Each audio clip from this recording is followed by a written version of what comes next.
अब आपको समझ में आ गया लिक्विडिटी रीड कैसे करना है। इस वीडियो में मैं आपको बताने वाला हूँ कि एक सिंपल गोल्ड स्ट्रैटेजी आप कैसे यूज़ कर सकते हो लिक्विडिटी वाला कंसेप्ट यूज़ करके। अगर आपने अभी भी मेरा लिक्विडिटी वाला वीडियो नहीं देखा है, आप उसको ज़रूर देख लेना, उसको लिंक आपको मिल जाएगा एंड उस वीडियो को देखने के बाद ही आपको ये स्ट्रैटेजी समझ में आएगी। तो make sure that you go watch that video first and then continue in this video. Now इस वीडियो में मैं आपको एक गोल्ड की सिंपल स्ट्रैटेजी बताने वाला हूँ जो मैं बहुत टाइम से यूज़ करते आ रहा हूँ। मैंने इस स्ट्रैटेजी को यूज़ करके बहुत सारे फ्री सिग्नल्स भी दिए हैं मेरे टेलीग्राम पे एंड अगर आपने मेरा फ्री टेलीग्राम ज्वाइन नहीं किया है, आप उसको डिस्क्रिप्शन में लिंक यूज़ करके ज्वाइन कर सकते हो। वहाँ पे मैं बहुत सारे फ्री सिग्नल्स देता हूँ, हफ्ते में कम से कम 1 से 2 सिग्नल दे ही देता हूँ। So make sure you don't miss out on that part. Without wasting any time charts पे चलते हैं, स्ट्रैटेजी को समझते हैं। सो गाइस, ये जो स्ट्रैटेजी है ये सिर्फ और सिर्फ गोल्ड में काम करेगी एंड सिर्फ और सिर्फ लंदन सेशन में काम करेगी। सो इस स्ट्रैटेजी के ऊपर हम लोग और डिटेल में बात करते हैं। तो इसके ऊपर हम सिंपल सा क्राइटेरिया यूज़ करेंगे।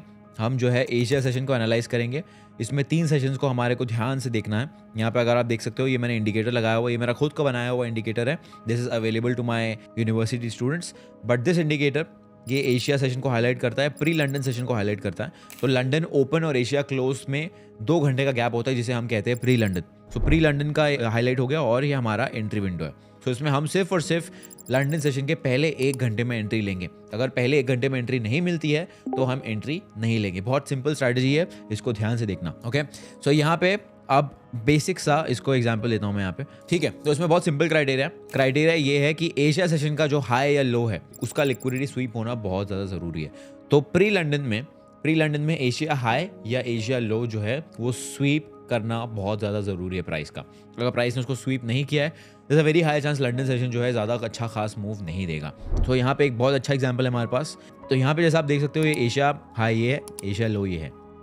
अब जैसा कि यहाँ दिख रहा है, एशिया लो जो है वो यहाँ पे स्वीप हो चुका है। अब बिकॉज एशिया लो स्वीप हो चुका है, this a very obvious thing that अगर लिक्विडिटी स्वीप हुआ है दैट मीन्स एक बड़ा मूव आने वाला है। सो उस सेम कंसेप्ट को यूज़ करके यहाँ पे हम एंट्री लेंगे। तो this is going to be our entry. Why this is going to be our entry कुछ मिनट में बताता हूँ। तो स्टॉप लॉस हमारा ये रहेगा एंड हमारा टारगेट रहेगा सिंपल 1:2। तो जैसा कि आप देख सकते हो ये हमारा एंट्री है and as you can see here this trade gracefully hit our TP and then of course उसके बाद और बहुत सारे पिप्स का मूव दिया था प्राइस से। पर इसके पीछे का मैं लॉजिक आपको समझाता हूँ। First very simple logic is that Asia low has been swept. Asia low का प्री लंदन में स्वीप हो गया। सेकेंड थिंग, अब स्वीप हुआ है तो मूव आना जरूरी है। अब मूव आने के लिए हमें एक एंट्री मॉडल की बहुत ज़्यादा सख्त ज़रूरत है। सो यहाँ पे एंट्री मॉडल बहुत सिंपल है। लंदन ओपन होने के बाद कभी भी आपको अगर एक बुलिश ब्रेक ऑफ स्ट्रक्चर या बेरिश ब्रेक ऑफ स्ट्रक्चर मिल रहा है आपके बायस के हिसाब से, चाहे उस दिन आप बुलिश जा रहे हो या उस दिन बेरिश जा रहे हो, उसके हिसाब से अगर आपको ब्रेक ऑफ स्ट्रक्चर मिल रहा है तो उस ब्रेक ऑफ स्ट्रक्चर की बेसिस पे आप 5 मिनट के टाइम फ्रेम पे एंट्री ले सकते हो। जैसे कि आप देख रहे हो यहाँ पे मुझे ब्रेक मिला है स्ट्रक्चर का। ब्रेक ऑफ स्ट्रक्चर को अगर आपको बहुत कॉम्प्लिकेटेड लग रहा है, बहुत सिंपल है। अगर आपको हायर हाई या लोअर लो बन के मिल रहा है, that is a break of structure in simple language, don't need to complicated. यहाँ पे आपको क्लियरली दिख रहा है ये हायर हाई था, ये हायर लो था, ये फ्रेश हायर हाई बना है आफ्टर लंदन ओपन। तो यहाँ पे मैंने एंट्री ले ली है। तो सिंपल इसको हम ब्रेक ऑफ स्ट्रक्चर कह सकते हैं, हायर हाई कह सकते हैं, जो भी आपको कहना है आप कह सकते हो। तो this was our entry. Stop loss simple stop loss रहेगा पिछले स्विंग लो के नीचे and this is how your strategy is going to look like. इससे सिंपल स्ट्रैटेजी मैं आपको नहीं बता सकता। This is the simplest strategy that I can make. यहाँ पे भी अगर आप देख सकते हो सिंपल है। यहाँ पे हमारा एक क्राइटेरिया मीट नहीं हुआ था जो कि एशिया लो का था। यहाँ पे लो स्वीप नहीं हुआ, बट टेक्निकली अगर आप एंट्री देखोगे तो यहाँ पे हमें एंट्री मिली थी, बट इसीलिए प्राइस ज्यादा ऊपर मूव नहीं कर पाया बिकॉज प्राइस को मूव करने के लिए चाहिए liquidity and that is exactly why price move नहीं कर पाया। And as you can see price ने बाद में later in the day price ने न्यूयॉर्क के पहले लो को स्वीप किया और फिर बाद में प्रॉपर मूव दिया। तो इस स्ट्रैटेजी का एक बहुत सिंपल रूल है, नो स्वीप नो सेटअप। अगर आपको स्वीप नहीं मिल रहा है आपको सेटअप नहीं मिलने वाला है। तो ऑलवेज मेक श्योर दैट आप स्ट्रिक्टली इस रूल को फॉलो करो। अब यहाँ पे आप देख सकते हो, अब this is a second category of scenario. यहाँ पे ऐसा है कि अगर एशिया रेंज बहुत ज्यादा ट्रेंडिंग है और प्री लंदन भी बहुत ज़्यादा ट्रेंडिंग है तो बहुत हाई चांस है कि लंदन में मूव नहीं आएगा। तो अगर एशिया सेशन और प्री लंदन सेशन बहुत ज़्यादा ट्रेंडिंग है तो लंदन सेशन जो है मोस्टली मूव नहीं देगा। यहाँ पे आप देख सकते हो अगेन एशिया सेशन ट्रेंडिंग नहीं था बट प्री लंदन में ही सारा मूव आ गया, तो लंदन जो है कुछ खास मूव नहीं दे पाया। So let's go through some more examples. यहाँ पे अगर आप देखो यहाँ पे भी सेम सिनेरियो, एशिया ट्रेंडिंग था, प्री लंदन जो है ट्रेंडिंग नहीं कह सकते इसको, नॉन डायरेक्शनल था, बट टेक्निकली यहाँ पे if you would have entered here with the stop loss of this would still be a profitable trade eventually. But ठीक है, इसको हम ट्रेड की तरह काउंट नहीं करेंगे, this is not the best scenario. और थोड़ा एग्जांपल्स मैं आपको समझाता हूँ तो आपको डिटेल में समझ में आएगा। So this looks like a good example but again इसमें स्वीप नहीं मिला। So you can call this a low probability setup. यहाँ पे आपको दिख रहा है कि एशिया सेशन ट्रेंडिंग है, यहाँ पे स्वीप नहीं मिला है बट यहाँ पे ब्रेक ऑफ स्ट्रक्चर हमें मिल गया this could have been your entry with a stop loss of this and a target of 1:2. So this was a low probability setup, but again still London continuation. So इसको setup को मैं कहता हूँ London continuation, इसलिए मैंने आप देख सकते हो इसके लिए एक स्पेसिफिक इंडिकेटर भी बनाया हुआ है, London continuation strategy.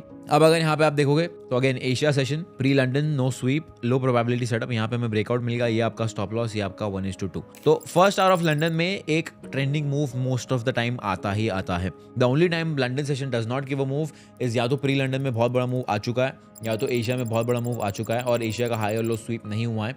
These are the only scenarios where London session does not give a very big move. इसको आप और मॉडिफाई करना चाहते हो तो आप इसमें मूविंग एवरेज डाल सकते हो, RSI डाल सकते हो, जो भी आपको डालना है आप डाल सकते हो. मैं वो सब में बिलीव नहीं करता हूँ. I think this itself is more than enough for me to understand what price is going to do. यहाँ पे अगर आप देखोगे एशिया सेशन ट्रेंडिंग है, प्री लंडन ट्रेंडिंग है, तो लंदन में मूव नहीं आया. उसके बाद यहाँ पे this is the same scenario. तो इस पर्टिकुलर स्ट्रैटेजी का ट्रेड फ्रीक्वेंसी इतना हाई नहीं होगा, but the win rate is going to be very very high. इसका विन रेट इजीली 70 से 80% का है अगर आप सारे रूल्स फॉलो कर रहे हो एंड अगर आप इसको बैक टेस्ट कर रहे हो. सो एक्शन प्लान इसके बाद एकदम सिंपल होने वाला है. इस पर्टिकुलर स्ट्रैटेजी को आप एक पीस ऑफ पेपर बिल लिखो, सारे रूल्स डिफाइन करो, आपको जो एंट्री मॉडल ठीक लगता है आप एंट्री मॉडल डिफाइन करो, स्टॉप लॉस जो ठीक लगता है वो स्टॉप लॉस डिफाइन करो. बट आपको यहाँ पे मैंने एक फ्री में एक सिंपल एज दी है. एज ये है कि भाई लंदन सेशन में पहले घंटे में एक मूव आता ही आता है. अब आपको उस एज को कैपिटलाइज करने के लिए आपको एंट्री मॉडल पे काम करना है, रिस्क मैनेजमेंट पे काम करना है, टारगेट पे काम करना है एंड मोस्ट इंपॉर्टेंटली आपके माइंडसेट, डिसिप्लिन और साइकोलॉजी पे काम करना है. ये सारी चीजें अगर आपने कर ली तो जस्ट ये सिंपल स्ट्रैटेजी यूज करने के बाद आप एक प्रॉफिटेबल ट्रेडर बन सकते हो. मेरी यूनिवर्सिटी में बहुत सारे ऐसे ट्रेडर्स हैं जो सिर्फ ये सिंपल स्ट्रैटेजी यूज करके उन्होंने फंडिंग अकाउंट पास किया है, उन्होंने उनका पे आउट्स लिया है एंड और भी सारे ट्रेडर्स जो और दूसरी स्ट्रैटेजी जो मैंने उनको सिखाई है वो यूज करके they are doing very very well. So after this particular video all you have to do, again I am repeating, write down the rules as per your requirement, as per your criteria and उसके बाद जाके उसको test करो. पिछले एक साल के data पे टेस्ट करो कि ये काम भी कर रहा है या नहीं कर रहा है एंड 90% चांस है कि वो काम करेगा बिकॉज आपका एज यहाँ पे सही है. अब जो भी आपको रिजल्ट्स मिलते हैं उसको फिर से एक बार बैक टेस्ट करो, उसको ऑब्जर्व करो एंड ये चेक करो कि आप उसमें और क्या बेटर कर सकते हो. इफ़ यू सी कि मंडे को अच्छे ट्रेड्स नहीं मिल रहे देन मंडे को निकाल दो and then see your win rate. Maybe अगर आप मंडे को सबसे ज़्यादा लॉसेस कर रहे हो, अगर आप मंडे को निकाल देते हो and let's say you consider Monday as a no trading day and Monday हट जाता है and if 80% of your losses were on Monday then your win rate will go even higher. So back testing के बगैर आप profitable नहीं बन पाओगे. ये मैंने आपको स्ट्रैटेजी फ्री में दे दी है, भले ही दे दी है, बट अगर आप इसको टेस्ट नहीं करोगे आपको ना तो उसके ऊपर कॉन्फिडेंस आएगा क्योंकि ये आपको मैंने दी है. जब तक आप इसको खुद टेस्ट नहीं करोगे you will not be confident on this strategy.